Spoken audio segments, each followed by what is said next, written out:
देखिए, बहस तो ये बहुत सालों से चली आ रही है धर्म को लेकर, और सियासत भी इस पर हमेशा से होती रही है। लेकिन हर बार इसे तुष्टीकरण नाम क्यों दे दिया जाता है, ध्रुवीकरण क्यों कहा जाता है? कानून भी तो कोई चीज होती है, उसको भी तो मायने रखते हैं ना वो।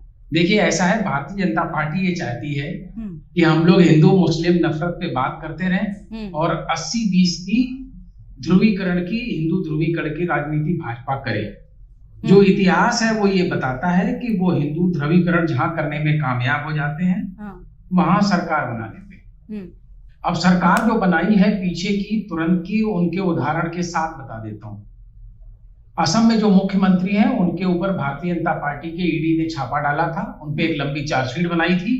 उसके बाद उन्होंने भारतीय जनता पार्टी को ज्वाइन कर लिया। आज वर्तमान में असम के मुख्यमंत्री शुवेंदु अधिकारी पे ईडी की जांच हुई, भारतीय जनता पार्टी ने जांच कराई, उसके बाद चार्जशीट बनी, वो भारतीय जनता पार्टी में जुड़ गए। इस समय बंगाल के मुख्यमंत्री। इसके फिलहाल तो शरद जी हम यूपी की बात कर रहे हैं, बंगाल और देश की बात नहीं कर रहे हैं। अभी तो फिलहाल यूपी की बात हो रही है कि आप हमको लिख के अगर दे दें क्या क्या बोलना है, मैं वो बोल दूंगा। नहीं, लिख करके मैं कौन होती है लिख करके देने वाली? लेकिन आपसे जो सवाल किया, आप सवाल से नहीं भटक गए।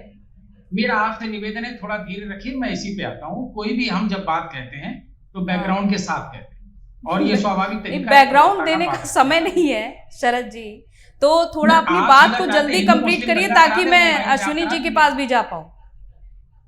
आप चाहती हैं कि हिंदू मुस्लिम ध्रुवीकरण पे भड़काऊ बयानबाजी करें, तो आप वो बयान लिख के दे दीजिए, वो दे दें, जिससे भारतीय जनता पार्टी का तो जो सवाल है उसे आप समझ नहीं पा रहे हैं, शायद आप मेरा सवाल नहीं समझ पाए। मुझे बोलने क्यों नहीं दे रही? आप मुझे नहीं बोलने देंगी तो मैं डिबेट छोड़ दूंगा। प्लीज मुझे बोलने दीजिए। लेकिन आप जो सवाल किया है आप उस पर ही जवाब दीजिए। आपने आज सुबह ब्रेकफास्ट में क्या खाया, क्या मैं पूछ सकता हूं आपसे? ये तो मुझे आपसे पूछना चाहिए।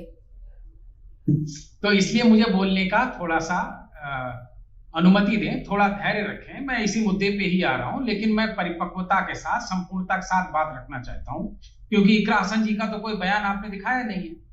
आपने आदित्यनाथ जी का बयान दिखाया है, इकरा हसन जी का नाम लिया है, उनका बयान नहीं दिखाया है।